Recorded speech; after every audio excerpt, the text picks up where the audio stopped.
I'm very excited about this book. I think it just has great potential to help people. A lot of people around the country, and in fact in other countries as well. And so I hope it gets out there, and I hope it is able to do some good.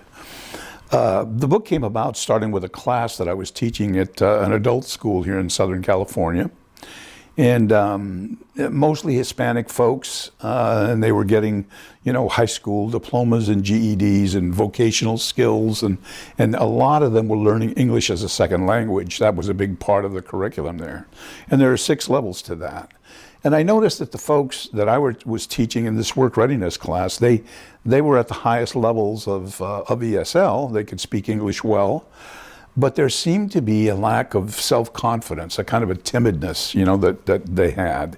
And I thought to myself, how are they going to deal with lawyers and administrators and bankers and all the other folks they would have to deal with, out there using English? So it occurred to me, what if there were another class? What if we thought of the words, the ESL, as kind of the tools, if you will, the hammers and nails and screwdrivers and staples and that kind of stuff. And there were another class that dealt with how to use those tools. Not the words, but the communication skills. So that interested me. I went to the folks there and I asked if I could develop the class and try it. They said yes, graciously enough, for which I'm really grateful. And so I did. I developed a class and we taught it. I taught it. And it got great press, if you will, very good comments. And so it seemed to be doing exactly what I had hoped it would. Shortly after that, I left. I had several books I wanted to write, one of which was this one. So I passed the class off to another person. It's still going over there, and I understand it's doing very well. And what I did was I took the structure of the class and the content of the class and I fleshed it out and put it in book form. A lot of it is, as I said, the words are one thing, but it teaches a lot about body language, a lot about tone, and those kinds of things. Conversational techniques to use when you're conversing with someone, how to introduce yourself in a positive and confident way.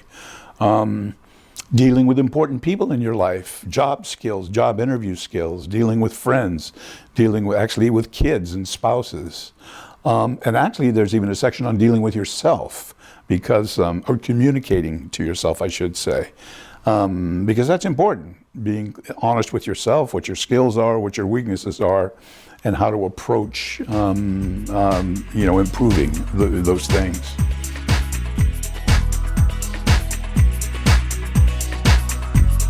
Idioms, slang terms, the shortcuts that we take, and that's the case in any language. In English, it's a problem. I talked to a student one time who brought up, she said, what does beat around the bush mean? She had the idea that somebody was chasing a person around a bush with a broom or something like that. So in this book, what we've done is footnote slang terms as they appear. And at the bottom of the page, there's a brief definition of that slang term, and then at the end, there's a section that elaborates on each of them. So those slang terms get attention as well, and I think that's a good thing.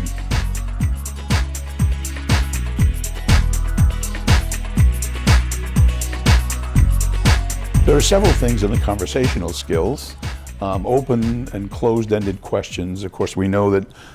Closed-ended questions you can answer with a single word. Open-ended questions tend to keep a conversation going or ask for more detail.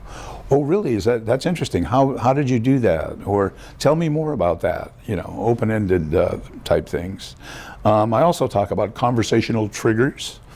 And those are comments that could prompt more conversation. An example, I'll give you an example. I was talking to actually a new friend, a person I met about a week ago, and he's in construction. And he was talking about, he works in wood, actually as a carpenter, but he mentioned that he's starting to try a business, a second business. He's going to make furniture out of barrels. And he had some pictures of them, and he mentioned that. And to me, that was a trigger, because that said, if I ask him about this and we start talking about it, the conversation is just going to open up and we'll go on from there. And that's exactly what happened. I said, tell me, really, barrels? Well, that's interesting. How do you do it? You know, where do you start? Where do you get them? And we had a long conversation, and it was a good one. I learned a lot about him. He learned a lot about me, more me about him, but that's good. And I tell people, be genuinely interested in the people you talk to when you do that. It's not a facade. It's not, just a tool. It's a way to get people talking so you can learn about them and learn about their personalities, their backgrounds, their families, and things like that.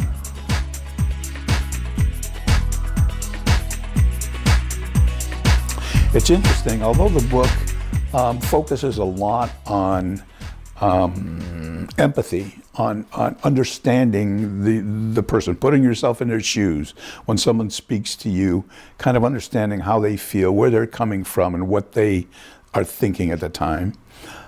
There's also a section on critical thinking, because we're not always in a situation where we're getting the full scoop or the right scoop. We get sold a lot of times, or attempted. When we're in certain sales situations, we may only get part of the facts. Some of those facts may be manipulated to sound a little different. Some things may be left out.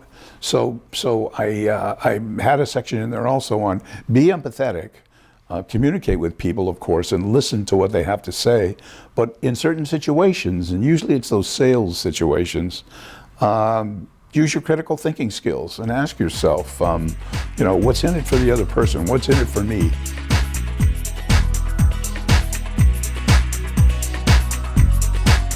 There's another chapter called Combustible Communicators. And those are the people that I figure can blow up a conversation. They're for instance, I give them names. One of them are Mimis. Mimis, it's all about me. It's all about me. They'll start a conversation, and they'll go on just about as long as you let them, talking about them and their children and their house and their work and their everything, which is good to do that to some degree, but it's not good to be a Mimi. You also it should be a balanced conversation. Barrier brains are very common ones. You find that, of course, in politics and that kind of a thing. It's a one-way street.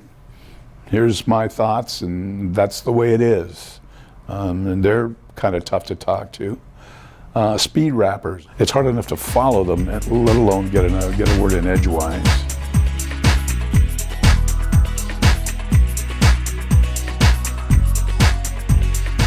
There's also a section on what I call tuning up your tude, or in other words, adjusting your own attitude about feeling positive about yourself and about life and the people that you're meeting, so that you set a good tone for communicating well and for opening up and learning, enriching the relationships that you have.